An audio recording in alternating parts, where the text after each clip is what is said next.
മമ്മൂട്ടി ഇല്ലാത്ത ഒരു വിഷുക്കാലം. ഏറെ പ്രതീക്ഷകളോടെ മോഹൻലാലും സുരേഷ് ഗോപിയുടെയും സിനിമകൾ തിയേറ്ററിലെത്തുന്നു. പക്ഷേ ഇവരെ സിനിമകളെയൊക്കെ വെട്ടിച്ചുകൊണ്ട് വിഷു വിന്നറായത് കലാഭവൻ മണി.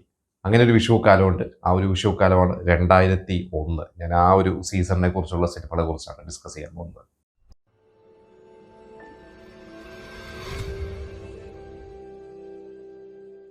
2001 വിഷുവിന് ആദ്യം ആ മാർച്ച് മാസം തിയേറ്ററിലെത്തിയ സിനിമ വിനയൻ കലാഭവൻ മണി കൂട്ടുകെട്ടിലെ കരിമാടിക്കൂട്ടൻ.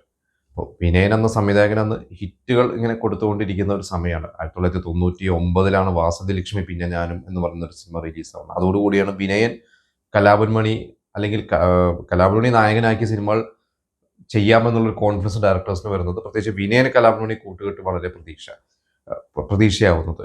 പ്രത്യേകിച്ച് ഈ പറഞ്ഞ ഡിസ്ട്രിബ്യൂട്ടേഴ്സിനൊക്കെ അവരുടെയൊക്കെ സിനിമകളോട് ഒരു താല്പര്യം തോന്നി തുടങ്ങുന്നത്.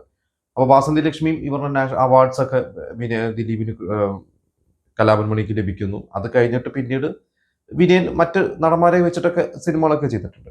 ഇത് തന്നെയാണ് വളരെ പ്രതീക്ഷയോടുകൂടി കരിമാടിക്കൂട്ടൻ തുടങ്ങുന്നത്. കരിമാടിക്കൂട്ടൻ ഷൂട്ട് നടക്കുമ്പോൾ തന്നെ ഇൻഡസ്ട്രി മുഴുവനും ചർച്ച ചെയ്യുന്ന ഈ സിനിമ എന്തായാലും ഹിറ്റാവുന്നുള്ളത്. പറഞ്ഞ പോലെ തന്നെ ആ വിഷുവിന് എനിക്ക് തോന്നുന്നു ലാഭം വെച്ച് നോക്കും, നമ്മുടെ നിർമ്മാണ ചെലവും ലാഭവും വെച്ച് നോക്കുമ്പോൾ ഒരു പക്ഷേ കരിമാടിക്കുട്ടൻ തന്നെയായിരിക്കും ആ വർഷത്തെ വിന്നറായാലും പാട്ടുകളായാലും ഒക്കെ. നമുക്കറിയാം, ആ സിനിമയെ കുറിച്ചൊന്നും പറയേണ്ട കാര്യമില്ല. ഫാമിലി ഓഡിയൻസ് ഏറ്റെടുത്തിട്ടുള്ള ഒരു സിനിമ തന്നെയായിരുന്നു. പിന്നെ മോഹൻലാലിന്റെ സിനിമ എന്ന് പറഞ്ഞാൽ മോഹൻലാൽ പ്രിയദർശൻ കൂട്ടുകെട്ട്. ചന്ദ്രലേഖയ്ക്ക് ശേഷം പ്രിയദർശൻ മോഹൻലാൽ ചെയ്ത ഒരു സിനിമയാണ്, അതായിരുന്നു കാക്കക്കുയിൽ. അപ്പോൾ തൊട്ട് മുമ്പ് പ്രിയദർശൻ, ഇതിന് മുമ്പ് മലയാളത്തിൽ പ്രിയദർശൻ്റെ ഒരു റിലീസ് എനിക്ക് തോന്നുന്നത് മേഘമാണ്. 1999 മേഘം പരാജയമായിരുന്നു. പിന്നെ പ്രിയദർശൻ അന്ന് ഹിന്ദിയിലൊക്കെ സിനിമകളൊക്കെ ചെയ്യുന്നൊരു സമയമാണ്. എങ്കിലും കാക്കക്കൂല എന്ന് വൻ പ്രതീക്ഷകളെത്തിയ സിനിമയാണ്.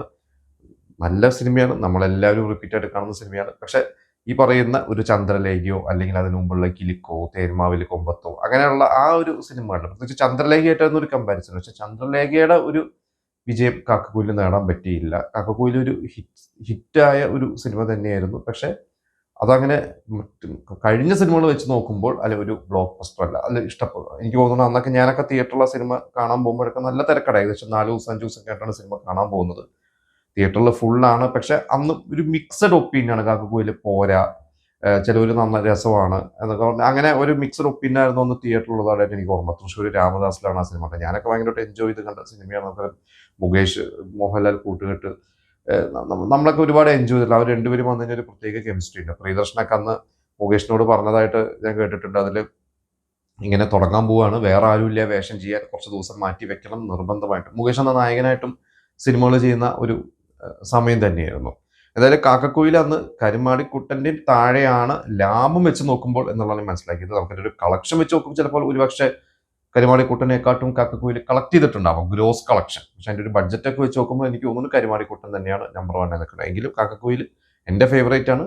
പിന്നീട് നമുക്ക് അത് റിപ്പീറ്റ് ഓഡിയൻസ് ഒക്കെ അത് കണ്ടിട്ട്, ഇപ്പോൾ വെട്ടം സിനിമയെ കുറിച്ച് അങ്ങനെയാണ്. അന്ന് തിയേറ്ററിൽ അങ്ങനെ വലിയ വിജയമല്ലായിരുന്നു. പക്ഷെ പിന്നീട് ടെലിവിഷനിലൊക്കെ വന്നിട്ട് ആ സിനിമ ഭയങ്കര ഹിറ്റായതാണ്. നമ്മളെല്ലാവരും റിപ്പീറ്റായിട്ട് കാണുന്ന ഒരു സിനിമയാണ്. പിന്നെ സുരേഷ് ഗോപിയുടെ 2 സിനിമകളാണ്. അതിലൊന്ന് മേഘസന്ദേശം, രാജസേനൻ സംവിധാനം ചെയ്ത സിനിമ. രാജസേനന്റെ സിനിമ എന്ന് പറഞ്ഞാൽ ജയറാമാണ്. അന്ന് ജയറാം ഇല്ലാതെ രാജസേനൻ സിനിമ ചെയ്യാത്ത ഒരു സമയമാണ്. മമ്മൂട്ടിയെ വെച്ചോ മോഹൻലാലിനെ വെച്ചോ ഒന്നും രാജസേന സിനിമകൾ ചെയ്യാൻ പറ്റിയിട്ടില്ല. കാരണം ഒരു സിനിമ കഴിയുമ്പോൾ തന്നെ ആ സിനിമ തീരുന്നതിന് മുമ്പ് തന്നെ ഡബ്ബിംഗ് സമയത്ത് തന്നെ ജയറാമിനായിട്ട് അടുത്തൊരു പടം കമ്മിറ്റ് ആവണം, ഉടനെ അടുത്ത പടം തുടങ്ങണം. അങ്ങനെയായിരുന്നു അന്ന് ജയറാം രാജസേനൻ കൂട്ടുകെട്ട്. അന്ന് 2000 ഇറങ്ങിയ നാടൻ പെണ്ണും നാട്ടുപ്രമാണിയും എന്ന് പറയുന്ന സിനിമ, ആ സിനിമ വിചാരിച്ച പോലെ ഭയങ്കര ഹിറ്റല്ല, ഒരു ആവറേജ് ഹിറ്റ് എന്ന് പറയാം. അതിനുശേഷം ഇവർ ഒരു തീരുമാനമെടുത്തു, ഇനി തൽക്കാലം നമ്മൾ ഒരു സിനിമ ചെയ്യണ്ട, രണ്ടുപേരുടേതായ സിനിമകൾ ചെയ്യാം. അത് ഇവരിപ്പോൾ തൽക്കാലം ഒന്നിക്കേണ്ട അതൊരു തീരുമാനം അവരെടുത്ത ശേഷമാണ്. അതൊരു ഇന്റർവ്യൂസിലൊക്കെ അവർ പറഞ്ഞ, ജയറാമും രാജസേനും ഒക്കെ പറഞ്ഞിട്ട് ഓർമ്മയുണ്ട്, ഞങ്ങൾ ചെയ്ത സിനിമയിൽ തന്നെ റിപ്പീറ്റേഷൻ വരുന്നത് പോലെ തോന്നുന്നു, അതുകൊണ്ട് ഞങ്ങൾ ഒരു ബ്രേക്ക് എടുക്കുകയാണ്. എന്നിട്ട് പിന്നീട് 2 വർഷം കഴിഞ്ഞിട്ടാണ് മലയാളി മാമന് മണക്കം എന്നുള്ള സിനിമയിലൂടെ 2002 ഇവർ വീണ്ടും വരുന്നത്. ആ ഒരു ഗ്യാപ്പിൽ രാജസേനൻ ചെയ്ത ഒരു സിനിമയായിരുന്നു മേഘസന്ദേശം. നമുക്കറിയാം, കോമഡി, ഒരു ഹൊറർ കോമഡിയാണ്.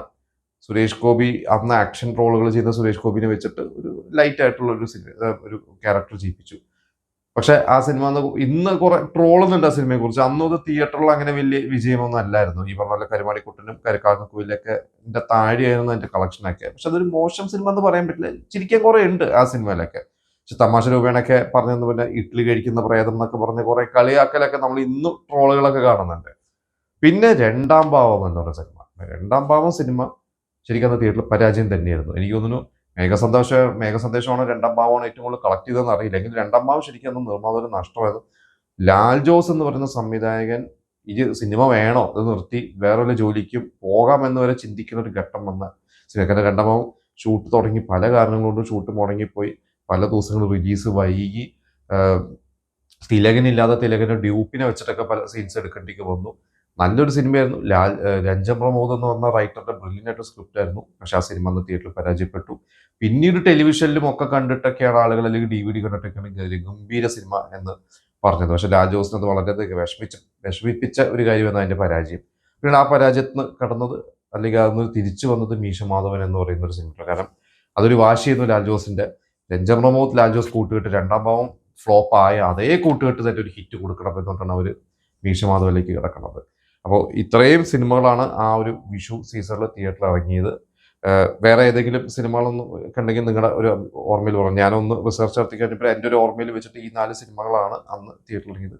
അന്യഭാഷയിലും ഏതൊക്കെയോ സിനിമകൾ ഉണ്ടെന്ന് തോന്നുന്നു. എനിക്കത് കൃത്യമായിട്ട് എനിക്കൊരു അറിയില്ല. നിങ്ങളെന്തായാലും നിങ്ങളുടെ ഓർമ്മയിലുണ്ട് പറയാം. ഞാൻ ഈ സിനിമകൾ എനിക്ക് തോന്നുന്നു കാക്കക്കുയിലും രണ്ടാം ഭാവമാണ് തിയേറ്ററിൽ കണ്ടിട്ടുള്ളത്. മേഘസന്ദേശം കരുമാടിക്കുട്ടനും പിന്നീട് TV-യിൽ വന്നിട്ടും DVD-ക്കാണ് കണ്ടിട്ടുള്ളത്. എനിക്കതിൽ രണ്ടാം ഭാവവും കാക്കക്കുയിലും ഭയങ്കരമായിട്ട് ഇഷ്ടപ്പെട്ടത്. പക്ഷെ രണ്ടാം ഭാവം എൻ്റെ ഓർമ്മ ശരിയാണെങ്കിൽ അന്ന് തിയേറ്ററിൽ ഇറങ്ങി കുറച്ച് ദിവസം കഴിഞ്ഞിട്ടാണ് പോണത്. പക്ഷെ അന്ന് അപ്പോഴും തിയേറ്ററിൽ ആൾ കുറവാണ്.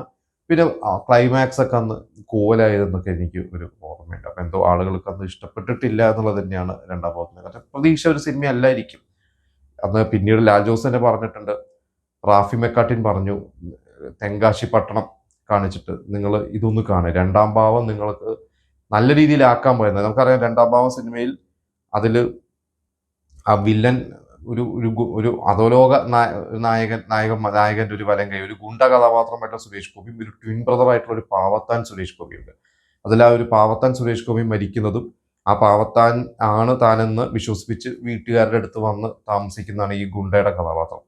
ഒരുപക്ഷെ അത് തിരിച്ചിട്ടിരുന്നെങ്കിൽ എന്ന് ഞാൻ എവിടെയോ, അത് റാഫി മെക്കാട്ടിനാണോ അത് പറഞ്ഞത് അതോ വേറെ ആരോ പറഞ്ഞാണോ എന്നറിയില്ല, തിരിച്ചിട്ടിരുന്നെങ്കിൽ, അതായത് ആ ഗുണ്ട മരിക്കുന്നു, പിന്നീട് ആ പാവത്താൻ ഗുണ്ടയായി മാറുമ്പോൾ അയാൾ ഒരു പ്രതികാരം ചെയ്യുന്നതായിരുന്നെങ്കിൽ കുറച്ചും കൂടി ഒരു ആക്ഷൻ പോലുള്ള സിനിമ കൊണ്ടുപോകാമായിരുന്നു, അങ്ങനെയാണെങ്കിൽ അത് വിജയിക്കുമായിരുന്നു എന്നൊക്കെ പറഞ്ഞതായിട്ടൊക്കെ കേട്ടിട്ടുണ്ട്. എന്തായാലും നിങ്ങൾക്ക് നിങ്ങളുടെ അഭിപ്രായങ്ങൾ പറയാം. അപ്പൊ ഈ പറഞ്ഞ സിനിമകൾ ഏതൊക്കെ സിനിമകൾ നിങ്ങളത് തിയേറ്ററിൽ പോയി കണ്ടിട്ടുണ്ട്, അതിന്റെ ഒരു എക്സ്പീരിയൻസ് നമുക്ക് ഷെയർ ചെയ്യുക.